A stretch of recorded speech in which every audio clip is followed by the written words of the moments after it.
So, good morning, good morning, good morning. Listen, today I want to be on for a short time just to encourage you and empower you to become an active listener, especially in your marriages, especially in your relationships. Listen, ultimately, everyone wants to feel seen and heard.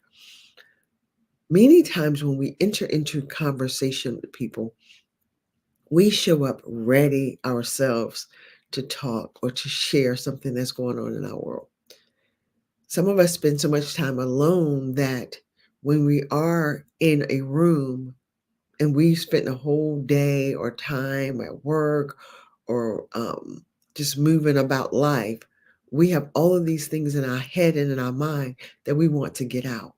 So when we're put in a situation where someone else needs to talk, we may find ourselves just kind of waiting our turn to share our perspective or our experience is very similar to theirs.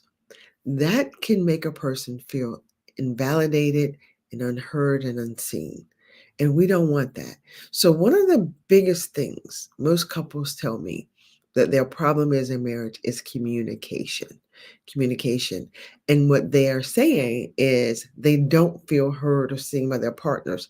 But what's really happening with that whole communication part is oftentimes we're using the same language or the same words, but we are not using them effectively enough for the other person to hear our point of view. Perhaps we are moving from only our head space and not our heart space. So, in communicating, we have to learn how to speak what's going on in our heart, not observe the situation, but more importantly, the person who is not talking, the person who's there to listen must learn to listen at such a level that I want you to think of yourself as an investigator, that you're listening for clues, you're listening for true understanding of what the person is feeling, what they're thinking, and what they're going through, not for judgment. Because I will be honest, when it comes to like my children or situations I'm super close in, I would enter the conversation with a preconceived notion about who they are, and therefore I'm listening, but I'm only hearing what I already agree to. I'm only hearing what I disagree to. Like I'm listening for to hear what I know or think to be right. I'm not listening to really hear their experience of life, of me, of the relationship, of what's going on in their world, but I'm perceiving from my own limited thoughts and belief about them or the situation. That's not active listening. Active listening is truly tuning in, pretending as though you don't know anything about the person or the situation, and you're only there to learn and to gather information, to not just hear it and have it, but to be with the person, to be present, to acknowledge what they're feeling, to validate that they have gone through the experience that they've gone through, and all the feelings and emotions and thoughts they have about it are real, and they don't need to be talked out of it. They don't maybe even need to feel better about it. They just need you to witness it. So, as a pastoral counselor, one of the things I learned when I was getting my degree is pain has to be witnessed. And sometimes we don't realize how painful frustration is.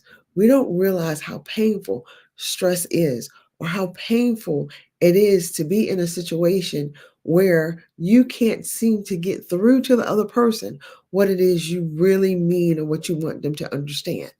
That can feel like great pain to the person who has to bear that pain. When we downplay their pain, when we say, girl, it's okay, you need to let it go, get over it. While we keep having this conversation, you're shutting the person down. You are removing the opportunity to really grow closer and more intimate with that person, whether it's in relationship or friendship or a loving mate. And once a person feels like they're not heard, they're not seen by you, slowly what rises up in them is the need to protect themselves. So they may instill a boundary, one that's so like big that it feels like there's no more space or room for the relationship. But boundaries aren't meant to just seal you out. It's meant to protect the other person.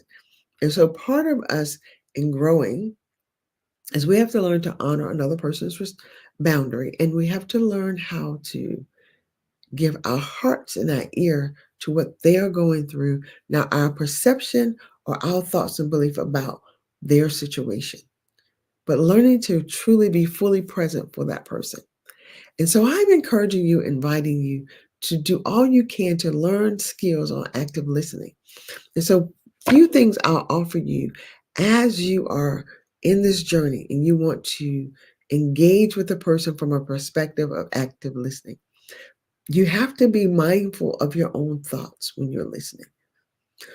If you already know the answer to their problem, you're not listening. You you position yourself as the I already know. And so you may be missing what you don't know about what they're saying. So active listening will have you maybe repeat back what you heard them say. What I think I heard you say is, and then you repeat back what you heard. This way, you give your partner or the person you're talking to, your friend, an opportunity to say, no, that's not at all what I meant. Or, yes, that's exactly what I meant. Thank you for like hearing me and understanding me.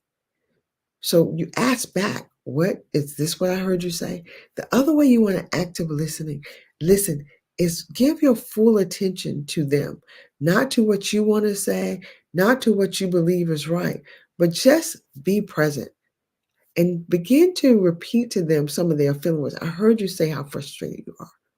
I'm sorry to hear how much this is hurting you. I can hear that you've been working really hard to make this better. It sounds like your heart is broken. Repeat back to them some of the emotional words that they are using so that they truly know that you're listening. Listen, we all want to be seen. We all want to be heard. We all need validation. So don't think it's strange or ridiculous for a person to want to be validated. That is a real need for us as humans. So let's do better. Let's be more active in our listening, be more willing to be there for one another, and be intentional about being fully present, particularly, especially in your marriages, because oftentimes we've experienced hurt, pain, and disappointment at such a level that we can shut our hearts and our minds off to our spouse. So now we're not listening to them to be understood. We're listening because we're waiting to prove that we're right about something. And that's not going to help the relationship grow. Listen, I pray that this message has blessed you in some way.